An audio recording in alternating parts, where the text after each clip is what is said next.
Bonjour.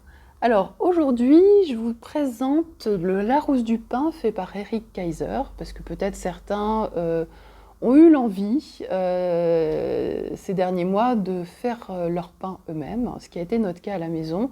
On a commencé à s'intéresser au métier de boulanger, qui est un vrai métier.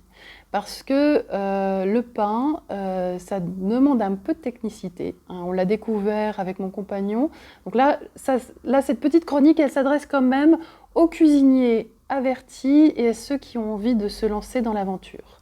Alors au début, vous avez tout un descriptif assez technique sur la manière dont on pétrit, les différentes étapes de la fabrication du pain.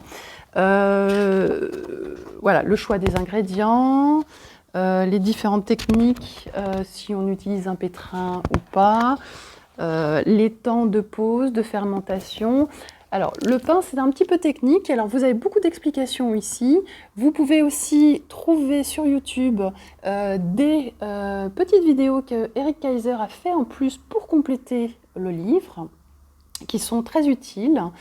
Mais quand vous avez réussi à remplir toutes les conditions de temps, d'ingrédients, si vous avez bien fait pousser votre pâte, le résultat vaut le coup. Et même avec un four domestique, vous pouvez réussir à faire du très bon pain.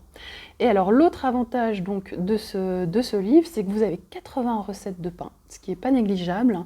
Et ce que nous, on a totalement adoré avec mon compagnon, c'est que vous faites le tour du monde. Donc vous avez toute une section sur les pains du monde, pain turc, pain italien, comme la focaccia par exemple. Vous avez toute une section qu'on a trouvée aussi top sur les pains régionaux. Donc là, vous découvrez le pain du Jura.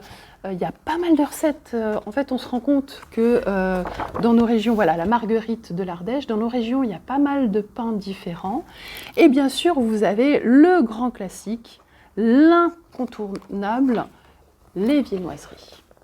Alors là, nous, on n'a pas tout testé, mais on s'est fait des viennoises au chocolat, on a testé aussi la brioche. Voilà, pas mal de recettes.